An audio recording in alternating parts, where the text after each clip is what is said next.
मेरे प्रिय दोस्त और भाई धनंजय पाठक साहब, देखो पंडित साहब से भी बहुत मोहब्बत का ताल्लुक है। उनको एक और कार्यक्रम में, एक और प्रोग्राम में 15 अगस्त के जाना था। पाठक साहब किसी प्रोग्राम से आ रहे हैं यहाँ और वादा किया था कि 10 बजे आ जाएंगे। ठीक 10 बजे तशरीफ ले आए। और प्यारे भाइयों बहनों, इसमें से एक आध के अलावा कुछ मेरे सीनियर हैं या बाकी तो सब छोटे भाई बहन, आप सबको बहुत बहुत मुबारकबादें इससे पहले भी मिली। मुबारकबाद होती है कुछ अच्छे, जब हम लक्ष्य प्राप्त करते हैं तब एक मुबारकबाद होती है। वो मुबारकबाद का दिन था 15 अगस्त 1947, जब आज़ादी मिली। बहुत से अलग अलग लोग थे, अलग अलग ख्यालात थे। मैं इस वक्त उनका नाम नहीं लूँगा। स्वराज का जो हर एक का अपना अपना जो अलग अलग तस्वुर था, लेकिन लोग तमाम इकट्ठे हुए एक झंडे के नीचे और फिर आज़ादी मिली। वो एलिमेंट्स जो इख्तिलाफ करते थे वो हटे। एक सत्य और अहिंसा का एक उसूल था जो गांधी जी ने दिया, जो जिनके झंडे के नीचे सबसे ज्यादा लोग यहाँ इकट्ठा हुए। उसके बाद, आज़ादी के बाद, अभी जैसे पाठक साहब ने कहा कि वैल्यूज हमारी अक़दार, हमारे मूल्य जो हैं उनका पतन, उनका लगातार गिरावट शुरू हो गया। बात तो वहां पर थी जब जिस दिन उनकी हत्या हुई, गांधी जी की, जो सत्य अहिंसा का उनका नारा था। असल में बिल्कुल जिसे हम प्योर सत्य कहें, और वो तो शायद समाज में कभी भी नहीं था, लेकिन लोग न चाहते हुए भी सब उनकी बातें मान लिया करते थे। वहां से हम नीचे आने शुरू हुए, लेकिन 1969 तक आते आते, 1969 तक आते आते, जब प्रधानमंत्री भूतपूर्व लाल बहादुर शास्त्री की जब इंतकाल उनका हुआ, उस वक्त तक सियासत में भी कुछ अक़दार बाकी थी, कुछ मूल्य, कुछ वैल्यूज बाकी थे। चाहे वो सत्ता पक्ष के लोग हों, बरसरे इक़्तिदार पार्टी के हों, और चाहे वो अपोजिशन के हों, उनमें कुछ वैल्यूज थे, उनमें कुछ अक़दार थी। ये फेज खत्म हुआ 1969 के बाद, और उसके बाद ये हमेशा ऐसे ही होता है कि गिरावट असल में ऊपर से आती है। कहीं अगर कोई इनकलाब आते हैं, अच्छे, वो तो नीचे से चलते हैं और फिर ऊपर वाले उनको कायम रखते हैं। लेकिन जब ज़वाल आता है तो वो ऊपर से गड़बड़ स्टार्ट होती है और फिर वो नीचे तक फैल जाती है। यही हुआ। मैं दरमियान के किसी हिस्से का कोई जिक्र नहीं कर रहा, लेकिन आज के हालात, न तो सत्ता, न विपक्ष, न आवाम, न राजनीति, न सामाजिक व्यवहार में आपस में किसी जगह भी वो मूल्य बाकी। पाठक साहब तो कह रहे थे कि बहुत गिर गए हैं, इतने गिर गए हैं कि शायद कहीं कहीं ढूंढने को मिलते हैं किसी जगह, इतने ज्यादा गिर गए हैं। 1947 में आज़ादी मिली थी, उससे पहले नफरतें थी, आपस में दिल टूटे हुए थे, दिल फटे हुए थे। फिर हम एक देश बने, एक राष्ट्र बने। आज फिर दोबारा वही नफरतों का माहौल है। मैं किसी जगह कोई ब्लेम गेम की बात नहीं कर रहा, कहीं उंगली नहीं रख रहा इल्जाम की। ऑलराउंड है गिरावट, जवाल सब तरफ है, चारों तरफ है। मोहब्बत से साथ खड़े होते हैं, नफरतें तोड़ती हैं। मैंने पहले भी आप लोगों के सामने ये बात कही, चूंकि यहाँ पर ज्यादातर वर्ग के लोग हैं, कुछ बच्चों के अलावा जो पड़ोस के हैं, कि ये नफरतें जो हैं, ये देश का विभाजन हुआ 1947 में। आज़ादी के साथ में ये एक झटका भी था। वो तकसीम हुई, लेकिन ये तकसीम, ये विभाजन पहली बार नहीं हुआ था। विभाजन का सिलसिला, तकसीम का सिलसिला तो चला आ रहा है तारीख में, वहां से जहां इतिहास नहीं था समय में, उस जगह से ये विभाजन चला आ रहा है। सीमाएं कभी बड़ी आगे थी और हम टूटते चले गए, और ये आखिरी विभाजन था अभी तक का। 1947 में तो दो बड़े ग्रुप थे, ये हिंदू और मुसलमान, इनमें नफरत थी। लेकिन इससे पहले के जब विभाजन हुए, जब कभी अफगानिस्तान टूटा था, जब कभी इंडोनेशिया टूटा था, जब कभी मलेशिया टूटा था, जब कभी थाईलैंड टूटा था, जब कभी कंबोडिया टूटा था, जब कभी कोरिया टूटा था, जब कभी जापान टूटा था, ये इतिहास से पहले की बात है। तो उस वक्त ये 1500 साल पुराने मुसलमान नहीं थे। तो फिर ये तोड़ा किसने? लोग कहते हैं 1947 का, कुछ लोग इल्जाम देते हैं कि मुसलमान जिम्मेदार थे, मुसलमान इल्जाम देते हैं हिंदू जिम्मेदार थे, और कुछ और लोग कहते हैं नहीं, ये दोनों नहीं थे, ये ब्रिटिशर्स ने डिवाइड एंड रूल की पॉलिसी, यहां पर उनकी जो तकसीम करने की पॉलिसी थी, उसने ये नफरतें पैदा की। ये ब्रिटिशर्स, इनका कोई नामो निशान नहीं था। अगर कहीं दुनिया के नक्शे पे सुप्रीम था तो हम उसे भारत कह सकते हैं। नक्शा उस वक्त ऐसे चाहे ना बनता हो, एक ही सभ्यता थी, एक बड़ा कल्चर था, और हम विभाजित होते चले गए। ना ब्रिटिशर्स थे, ना मुसलमान थे, और असल में तो हिंदू शब्द भी नहीं था, तो मैं ये कहूंगा कि हिंदू भी नहीं थे। एक राष्ट्र के, ये राष्ट्र जिसकी सीमाएं बड़ी दूर तक थी, वो टूटता चला गया, हम यहां पर आ गए। वो टुकड़े किसने किए? इससे पहले के 1947 के। हम अगर इसका फैसला करने बैठ जाएं तो 1947 में जिम्मेदार 1947 में कौन था, इसे जाने दीजिए। मैं कहता हूं कोई फैसला मत कीजिए, इससे पहले का जिम्मेदार कौन था?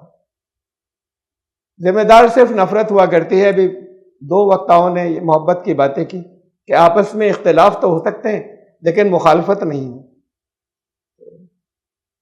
ये नफरतें थी जो तोड़ती चली गई, वो चाहे उसके कारण जो भी हो, चाहे रीजन जो भी रहे हो, उससे विभाजन होता है।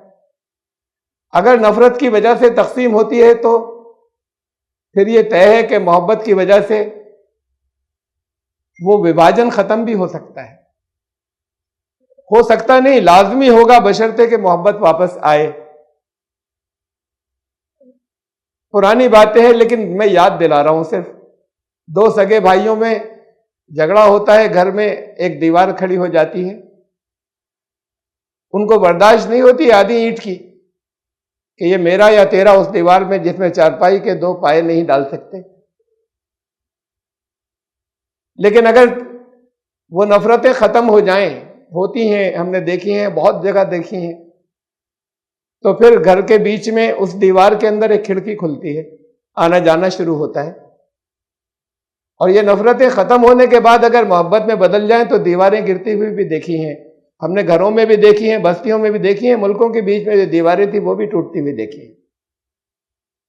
ये तब होता है जब उस दीवार के पीछे के लोगों को भी अपना भाई समझने लगे कि हमारे तो भाई थे, ये कैसे दीवार बनी और वो दीवारें टूटी।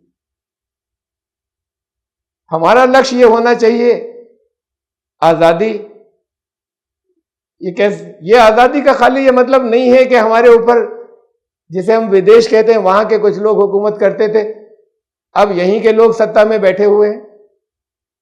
स्वराज और आजादी तो वो है जहां जो वर्ग का, मैं आपकी बात कर रहा हूं, इससे कहीं लोग सहमत हो या ना हो, हमारा स्वराज का और हमारा आजादी का और हमारा अखंड भारत की कल्पना, हमारा तस्वीर यह है कि सारी दुनिया कभी भारत थी, पूरा विश्व भारत था, वो तकसीम होता गया। जब कभी भी हुआ, तारीख में जब भी हुआ हो, नफरतों की वजह से, तो फिर अजरबैजान से लेकर जापान तक ये था अखंडित भारत, टूटने के बाद। अखंड भारत नहीं, अखंड भारत तो पूरा विश्व था। ये तसव्वुर और ये कल्पना हमारे वर्ग के लोगों की है। इसके पीछे हमारे कुछ तथ्य हैं, कुछ सबूत हैं। ये खाली ऐसे ही कुछ गढ़ नहीं लिया गया है। उन दलीलों की या उन सबूतों की मैं यहां बात नहीं कर रहा।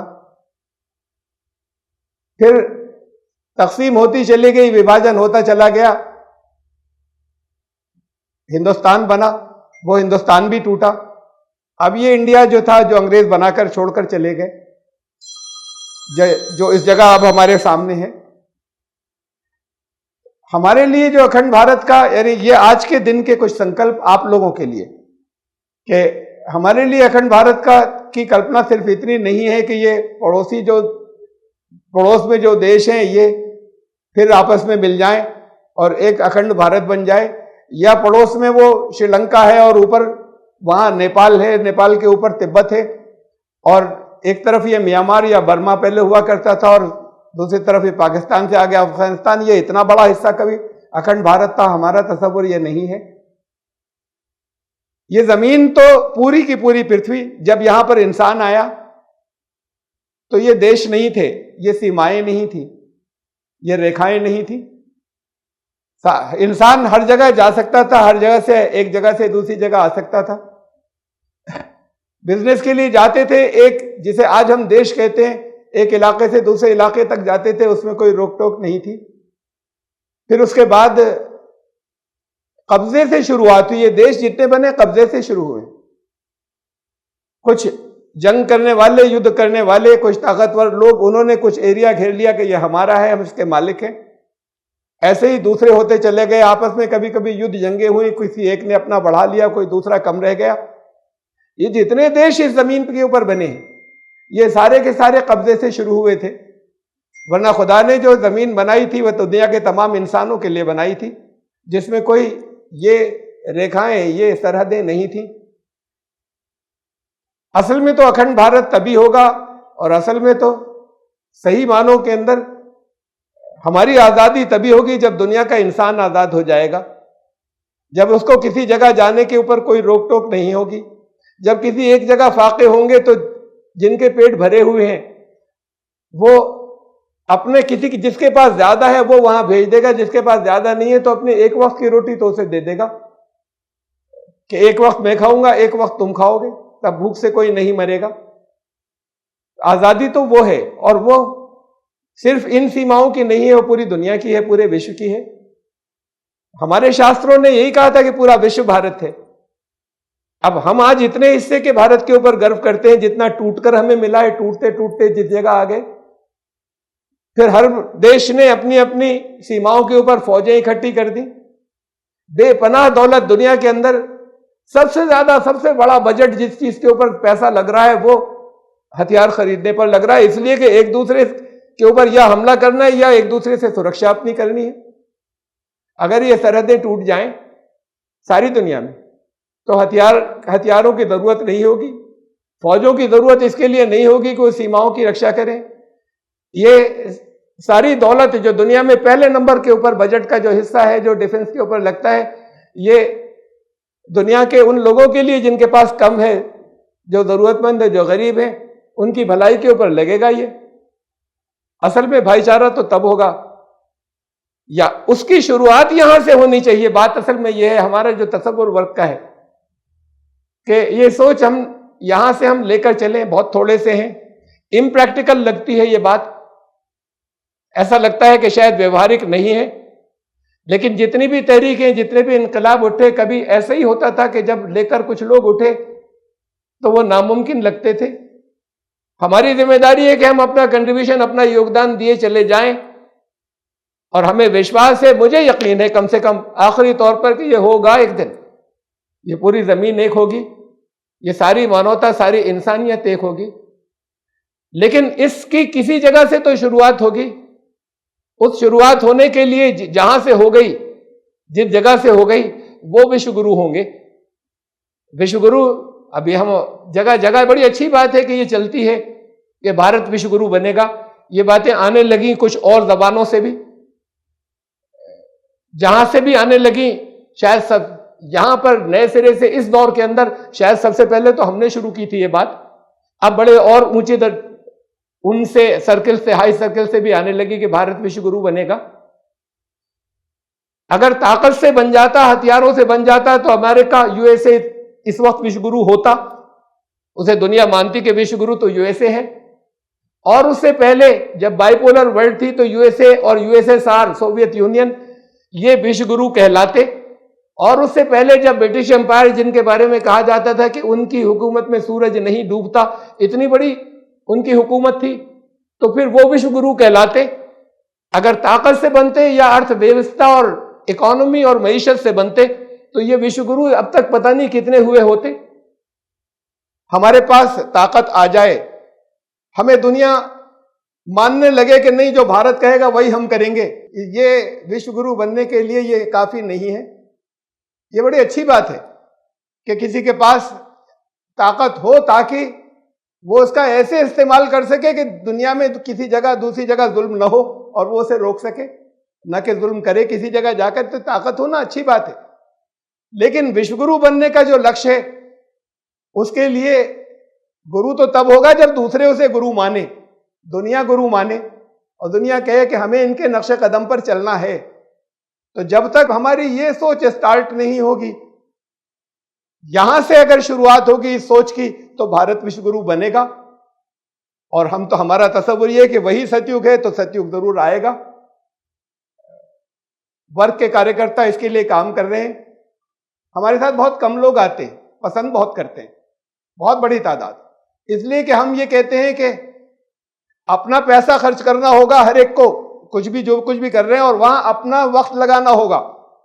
इसके लिए हर एक तैयार नहीं होता। कोई भी यहां का, सामने का, फौरी तौर पर कोई मफाद नहीं, किसी तरह का कोई बेनिफिट नहीं। समय भी लगा दें, पैसे भी लगा दें, वर्क में जो लोग आते हैं उन्हें पहले से क्लियर कर देते हैं, वही आते हैं जो कहते हैं कि हाँ हम करेंगे। तो मुबारकबाद आप लोगों को जिन्होंने ये तय किया और यहां पर हैं। ऐसे ही कुछ और बाकी हिंदुस्तान में जगह जगह, और अब हिंदुस्तान के बाहर भी जहां जहां लोग हैं। ये इतना आसान नहीं है हमारे साथ शामिल हो जाना, है ही नहीं, मुमकिन नहीं है। बहुत सोचना पड़ता है, लोग पसंद करते हैं, उन्हें बहुत सोचना पड़ता है, लेकिन फिर साथ में नहीं आते, शामिल नहीं होते, इसलिए कि फौरन कोई इमीडिएट कोई लाभ नहीं होता उन्हें। न कोई सत्ता का लाभ होता है और न कहीं पैसों का किसी जगह फायदा होता है, उल्टा खर्च होते हैं अपने पास से। अभी जहां जहां आपके जिस जिस जगह पर लोग काम कर रहे हैं, वो आज की डेट में भी, फिर दूसरी जगहों पर लगे हुए 15 अगस्त में भी लोगों की सेवा के अंदर, इस भावना के साथ में, इस जज्बे के साथ में, अगर वाकई सिंसियरिटी होगी, इखलास होगा, तब साथ चल सकेंगे। किसी के दिल में आया है कि इसके जरिए हमें कुछ आगे भी जाकर मिल जाएगा, तो आगे जाके आपको कुछ सेटिस्फेक्शन तो जरूर मिलेगा, पीस तो जरूर मिलेगा। आपका ये स्थान और आपको ये मकाम तो जरूर मिलेगा कि वो कुछ दीवाने थे जो खड़े हुए थे कि अपने पैसे भी खर्च कर रहे थे और अपना वक्त भी लगा रहे थे, और किसी एक दिन नहीं किया था, किए चले जा रहे थे, साल भर कर रहे थे। तो फिर ये मंजिल यहीं तक नहीं है, ये मंजिल तो पूरी दुनिया है, जहां पर ये, जब हम उस भारत को वापस लाएंगे, जब वो रियल असल अखंड भारत हमारा आएगा, हमारी जिंदगियों में न हो लेकिन हम उसकी बुनियाद तो डाल दें। उसके लिए पहली चीज, जैसे मैंने बताया, नफरत से टूटते हैं, तो पहली चीज, इसीलिए हमारी टैगलाइन है वर्क फॉर कंपैशन, कि रहमत होनी चाहिए, करुणा होनी चाहिए। अगर किसी जगह नफरत हो तो उसका जवाब हम मोहब्बत से दे सकें। रहमत का तो मतलब यही है, किसी जगह कोई तकलीफ में हो और हम बहुत जरूरी काम से जा रहे हो, तो ऐसा न हो कि हम गुजरते चले जाएं। छोड़िए उस काम को, पहले इसे देखिए। अगर आप दूर कर सकते हैं तब, वो चाहे इंसान हो, चाहे वो जानवर हो, सृष्टि के अंदर कोई भी हो। ये कल्चर जब तक नहीं बनेगा, ये मिजाज नहीं बनेगा, तो इसीलिए हमारी ये टैगलाइन है कि हर वक्त आपको नजर आता चला जाए वर्क फॉर कंपैशन। इस नाम का असर पड़ा है, मैं जानता हूं, खूब अच्छे तरीके से पड़ता है नामों का असर। फिर वो इसीलिए ड्रेस और यूनिफॉर्म भी है कि हर वक्त तुम्हें नजर आता रहे, आपको, मुझे नजर आता रहे। वर्क, हमें काम करना है, तंजीम का नाम, तो लोग काम करने वाले हैं फॉर कंपैशन, रहमत और करुणा के लिए काम करना है। रहमत वन साइडेड होती है, ये तवक्को ये नहीं करती, ये आशा नहीं करती कि दूसरे से भी कुछ मिलेगा। करुणा और रहमत तो अल्लाह की तरफ से है, ईश्वर की तरफ से है पहले नंबर पर। वहां पर ये वो जो उसे मानता है वो उसे भी देता है, उसके लिए भी रहमत होती है, हवा पानी मिट्टी उसके लिए भी होता है, और उनके लिए भी होती है वो रहमत आम होती है, उनके लिए भी होती है जो उसे मानते हैं, और जो उसे नहीं मानते, जो इनकार करते हैं, उनके लिए भी होती है। इस जज्बे के साथ में अगर ये जज्बा आपके अंदर आता चला जाए, ये सिफत उसकी आपके अंदर आती चली जाए, तब रहमत है, वरना रहमत नहीं है। कि आम है, हर एक के लिए बांटना है, हर एक को, बगैर किसी इस तमन्ना के कि इनसे वापस हमें कुछ मिलेगा। लोगों की उंगलियां उठती हैं, लोग इंटेंशन और आपकी नियतों पे जगह जगह शक करते हैं, इसलिए कि ऐसे लोग नहीं होते, कि कोई तो मकसद होगा पीछे, कोई तो स्वार्थ होगा। लोग अंदर घुस के बड़ी ढूंढने की कोशिशें करते हैं कि कहीं से तो लाएंगे कुछ। हम कहते हैं हमारे साथ आ जाइए ना, अंदर घुस के ढूंढने की जरूरत क्या है, आइए साथ में शरीक होइए। जब अंदर ही रहेंगे तो आपको नजर आएगा कि क्या कर रहे हैं और कहां कर रहे हैं और कैसे कर रहे हैं। आपकी मैंने फिर दोबारा आज का दिन जो रिवाइवल है, दोबारा एक नए सिरे से इस बात को फिर नए सिरे से आपको संकल्प लेना है और इरादा करना है, और ये दिन हर साल आएगा। ये एक छोटे से हिस्से की आज़ादी थी, वो आज़ादी भी हमारे व्यवहारिक रूप में तो आज़ादी नहीं बची, इसलिए कि हमारे विचार जो शैतानी हमारे ऊपर हावी हो गए। आज़ाद कहाँ हुए, गुलाम हैं। इस गुलामी से आज़ादी की ज़रूरत है। तो फिर ये आज़ादी हमारी फैलती चली जाए और दुनिया में सब जगह पर, हर जगह ये आज़ादी की लहरें जाएं, और फिर इससे लोग मुतासिर होते चले जाएं। फिर वो तहरीक उठेगी, मुझे यकीन है होगी, इसलिए कि हमारे शास्त्रों में लिखा हुआ है, हमारे धर्म ग्रंथों में लिखा हुआ है कि होगा, ऐसा दिन आएगा। तो जब ये उन्होंने पहले से बताया हुआ है और हमें मालूम है, कुछ चीजें ऐसी होती हैं कि जो हम अपने टारगेट मुकर्रर करते हैं कि ऐसा हमें करना है, हमारी तमन्ना ये है कि ऐसा हो जाए। कुछ टारगेट ऐसे होते हैं जो पहले से तय हैं, वो डिवाइन हैं, वो दिव्य हैं, वो पहले से हमें मालूम है कि ये तो होना है। हमें उसके लिए कोशिश करनी है, उस लक्ष्य की तरफ और उस मंजिल की तरफ बढ़ने की कोशिश करनी है। तो मैं उस संकल्प को आपको दोबारा याद इस वक्त यहां दिलाना चाहता हूं। यहां आप थोड़े से लोग हैं, वर्क के जो और कार्यकर्ता हैं, ये रिकॉर्डिंग के जरिए उन तक बात जाएगी, उन सबको मैं याद दिलाना खासतौर से चाहता हूं। उनकी असल जो जिम्मेदारी है उसे, और इस बात को कि इसमें ढीले नहीं पड़ना है। साथ में शामिल ही क्यों हुए थे अगर कहीं अटकना था तो इसे आखिर तक हमें इसके लिए आगे बढ़ते चले जाना है। हमारी जिंदगियां खत्म हो जाएंगी, हम कामयाब होंगे। जैसे आज हम उन लोगों को याद करते हैं जो जंग आज़ादी के अंदर जिन्होंने हिस्सा लिया। अभी पाठक साहब ने कहा कि न मालूम कितने हैं जिनके नाम हमें नहीं मालूम, कुछ नाम हमारे सामने आ जाते हैं। बहुत बड़ी तादाद जिन्होंने कुर्बानियां दी, उनके नाम तो नहीं आते, हमारे इस लेख में नहीं आते। लेकिन आप जो कुछ करेंगे, वो सारे लोग, चाहे यहां दुनिया के रिकॉर्ड में उनके नाम आए या ना आए, लेकिन सीसीटीवी कैमरे लगे हुए हैं उसके, जिसके लिए आप काम करेंगे, जिसने मानवता को बनाया, जिसकी वजह से इस सारी एक मानवता को हम चाहते हैं कि एक ईश्वर। ये हमारे जो स्लोगन थे उसमें सबसे पहली जो 2 चीजें थी, ये स्लोगन हमारा प्रोग्राम है जो हमारे 6 स्लोगन हैं। तो उसमें के पहले जो कि ये पूरी जमीन जो है हमारी जाति मानव परिवार, और उससे पहले हमारा पूज्य एक परमेश्वर, उसके सीसीटीवी कैमरे मौजूद हैं। कोई किसी एक का छोटा सा काम भी जाए नहीं जाएगा, वेस्ट नहीं जाएगा, रिकॉर्ड में होगा। वहां ये भूल में नहीं होगा कि नवानुम कितने थे जिन्होंने कुछ त्याग किए थे और कुछ कुर्बानियां दी थी। ये आप जानते हैं और इसका आपको विश्वास है, तो आप लगे रहेंगे इस तमन्ना के बगैर कि आपका नाम कहीं तारीख के अंदर, यहां दुनिया की तारीख के अंदर कहीं किसी पन्नों के ऊपर आएगा। उसके लिए फिर एक छोटी सी बात आज के दिन याद दिलाता हूं सबसे आखिर में। आप सारे त्योहारों पर ये करते हैं ना कि निकलने के बाद लोग तो अपने घरों में खुशियां मनाते हैं, आप कुछ जरूरतमंदों के निकलने के बाद काम आते हैं उस दिन। ये सब त्योहारों पर करते हैं। आज भी बहुत बड़ा त्योहार है, आज हमारा ये नेशनल फेस्टिवल है। आज के दिन भी आपको चाहे 1 घंटे के लिए करे हर एक, लेकिन आज के दिन भी यही करना है। ऐसा नहीं है कि यहां पर आके तकरीर सुनकर चले गए, भाषण सुनकर चले गए, कार्यक्रम हो गया, जनमन गन गाया, आपने चले गए। तो आज भी आपको ये करना है। हाथ उठाइए, हर एक को करना है संकल्प, चाहे 1 घंटा लगाएं, चाहे आधा घंटा लगाएं। तो ये, वरना ये खाली ऐसे ही हो जाएगा कि खुशियां अपनी मना ली, बैठने के बाद कुछ तकरीरें सुन ली, किया कुछ नहीं।